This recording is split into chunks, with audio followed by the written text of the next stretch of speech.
Bom dia, gente. Acabei de assistir a série Caçador de Marajá no Globoplay. Eu assino o Globoplay, viu, gente? Eu não sou contra o sistema, não.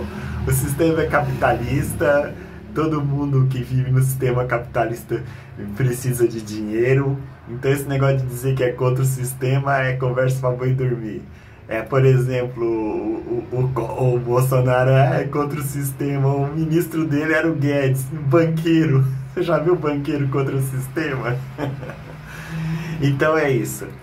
Aí eu vou falar um pouquinho do governo Collor, que passaram 36 anos, e para você comparar o governo Collor com o do Bolsonaro, por exemplo, o do Collor foi bem melhor. Por exemplo, naquelas terras Yanomami, que o Bolsonaro fez vista grossa para os garimpeiros, que eles praticamente quase que acabaram com os indígenas lá. Se não fosse o Lula entrar, aquele povo já tinha morrido tudo. Aquela terra foi legalizada pelo Collor.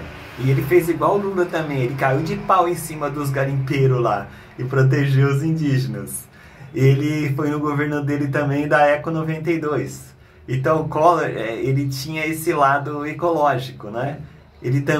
O Collor, ele fazia os trabalhinhos, inclusive com sacrifício de animais.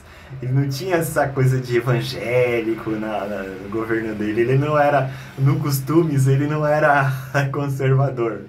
Então, o governo Collor também, ele fez a implantação do SUS. Foi no governo dele. O Estatuto da Criança e do Adolescente foi no governo dele. O Código de Defesa do Consumidor também foi no governo dele. Desse produto ter validade foi no governo dele, do Collor. Ele também, naquela época, tinha reserva de mercado e os carros brasileiros só fabricava no Brasil. Não podia importar carro porque tinha que ter uma reserva de mercado. E ele acabou com essa reserva de mercado e ele dizia que os carros eram carroças. E ele tinha razão. E, com isso modernizou a frota, né? Com essa abertura. E o Collor também, ele teve um período que ele só escolhia ministros notáveis. Só os notáveis. Então ele indicou a Adib Jatene para a saúde, tinha até um reitor da USP também, que era para tecnologia. Então ele fez um ministério de notáveis. É bem diferente do Bolsonaro, né? Os ministros dele era tudo deixar a boiada passar. E o Collor também, ele fez o SIACS junto com o Brizola. Na época, depois o Brizola virou governador do Rio, e o Collor foi lá no Rio e ajudou o Brizola a fazer SIACS, que é aqueles CIEPs, né? Aquelas escolas modernas, com alimentação, tudo que o Brizola e o Darcy Ribeiro sempre se preocuparam muito com essa parte de educação, né? E o Collor encampou essa ideia do Brizola, por incrível que pareça. Agora, o Collor na época também foi um desastre na economia, né? Que ele começou confiscando a poupança das pessoas e depois não controlou a inflação e houve recessão. E depois a corrupção, né, que ele transformou o governo num puxadinho de Alagoas, né, dos corruptos de Alagoas. Ele sempre foi muito corrupto, o Collor. E aí foi uma corrupção, a economia foi um fracasso. Então ele não conseguiu e acabou sendo impedido de governar, né? Foi provado o envolvimento dele, e aí acabou que ele foi impedido de governar. Mas teve uns avanços no governo dele que ficaram até hoje. Se você comparar o governo do Collor com o do Bolsonaro, o do Collor é bem melhor. Agora, para mim, o grande feito do Collor foi ter escolhido o vice, né, que foi Itamar Franco. Depois que o Collor caiu, o Itamar Franco assumiu, e o Itamar Franco fez um ótimo governo, um governo de coalizão, né? Inclusive a Erundina chegou a ser ministra do Collor. Foi quando a Erundina foi expulsa do PT, porque o PT não queria participação e a Erundina aceitou ser ministra do Itamar, né? E o Itamar, ele criou o Plano Real, é do governo do Itamar Franco. As pessoas falam que foi Fernando Henrique, mas não foi. O presidente, a responsabilidade era do presidente de implantar aquele plano, o plano real, que realmente controlou a inflação, e que foi no governo de Itamar Franco, que eu considero o governo de Itamar Franco, depois da Nova República, o melhor governo depois dos governos do PT. Para mim foi o de Itamar Franco.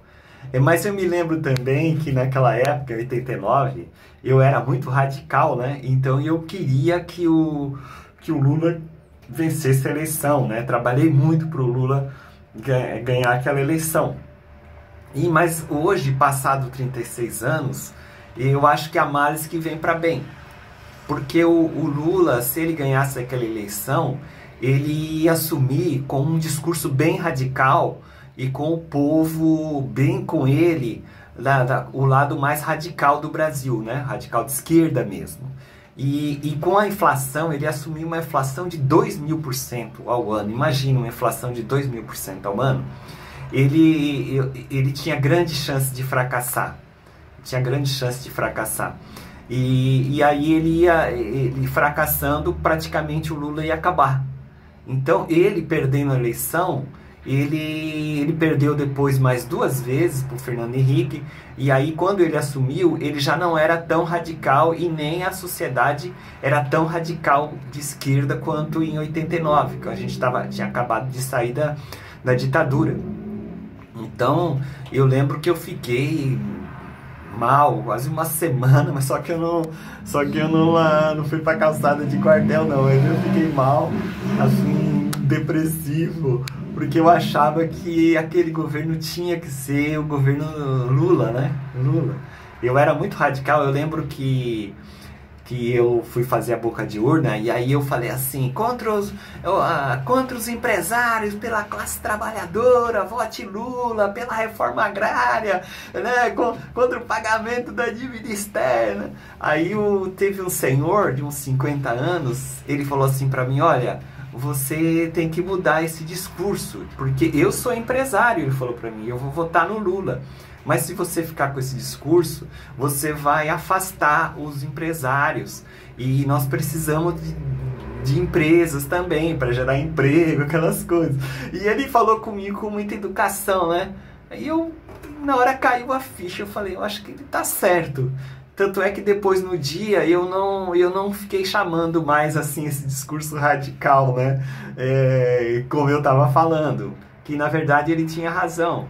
E agora o Lula perdeu a eleição no último debate. Foi no último debate. Porque ele foi muito mal no último debate mesmo. E aí a Globo editou, né? Colocou as melhores partes pro Collor no Jornal Nacional, as piores pro Lula.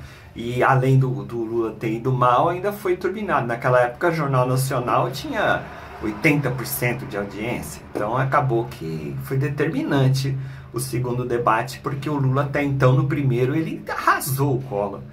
Mas eu acho que o Lula ele sentiu no segundo debate, talvez acho que ele mesmo internamente ele achava que, porque eu tenho a impressão que talvez ele tenha entrado na eleição para marcar o crescimento do PT, para marcar a posição, e eu acho que ele não esperava que ele ia ser presidente, e quase que ele foi presidente, né?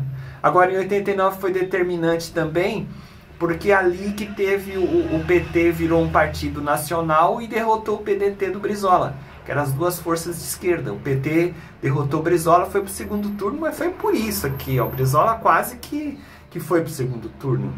E eu acho que se o Brizola tivesse ido, talvez ele ganhasse do Collor, porque o Brizola já era mais experiente, mais maduro, já tinha governado, né, já tinha sido governador. Então eu acho que o Brizola poderia ter ganhado do Collor no segundo turno, né? Agora o Brizola fez um trabalho excepcional. E todos os votos dele do Rio de Janeiro e do Rio Grande do Sul ele transferiu pro Lula. Ele abraçou a campanha do Lula com força e com alma. O Brizola foi muito importante, mesmo sabendo que ali o partido dele podia perder a hegemonia da esquerda, como perdeu, né? Como perdeu. O Brizola, depois daquela eleição, ele nunca mais foi o mesmo e o PT só fez subir, né? Mas é isso, é história. Então é isso, eu acho que você comparar depois Collor com Bolsonaro, o Collor foi bem melhor. É isso, é história, né?